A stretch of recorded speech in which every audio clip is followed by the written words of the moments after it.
Welcome to Hub of Kids PS. Kindly like and subscribe to my channel. ये वो हल्के हल्के चलने लगा और इसने अपने साथी दोस्त को मुखातिब करके कहा कि क्या तुम मेरी मदद कर दोगे, मैं आज बीमार हूँ। अस्सलाम वालेकुम प्यारे बच्चों, उम्मीद है आप लोग खैरियत के साथ होंगे। मेरे चैनल पर अगर न्यू है तो सबसे पहले मेरे चैनल को लाइक करें, सब्सक्राइब करें और ज़्यादा से ज़्यादा शेयर करें।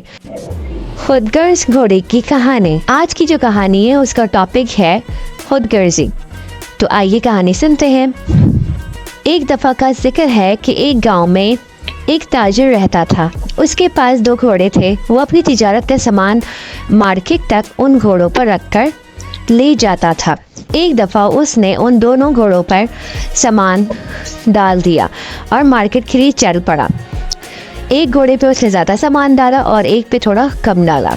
रास्ते में एक घोड़े की तबीयत थोड़ी ख़राब होने लगी। उससे बीमारी की वजह से वज़न उठाया नहीं जा रहा था, इसीलिए वो हल्के हल्के चलने लगा और उसने अपने साथी दोस्त को मुखातिब करके कहा कि क्या तुम मेरी मदद कर दोगे, मैं आज बीमार हूँ, मुझसे सामान का बोझ नहीं उठाया जा रहा। उस पर दूसरे खुदगर्ज घोड़े ने कहा, मैं तुम्हारी कोई मदद नहीं कर सकता हूँ क्योंकि मेरे ऊपर भी सामान मौजूद है और मैं तुम्हारा भी सामान ले लूँ। तुम पागल तो नहीं हो, अपना बोझ खुद उठाओ। वैसे भी आज तो मैं मज़े में हूँ क्योंकि मुझ पर सामान कम है। बेचारा बीमार घोड़ा खामोश हो गया और बर्दाश्त करता रहा और चलता रहा।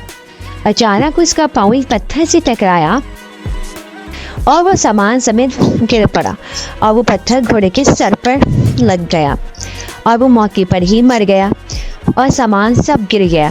उसके मालिक ने सामान को उठाया और उसे कुछ समझ नहीं आया तो उसने वो सारा सामान उस खुदगर्ज घोड़े पर लाद दिया।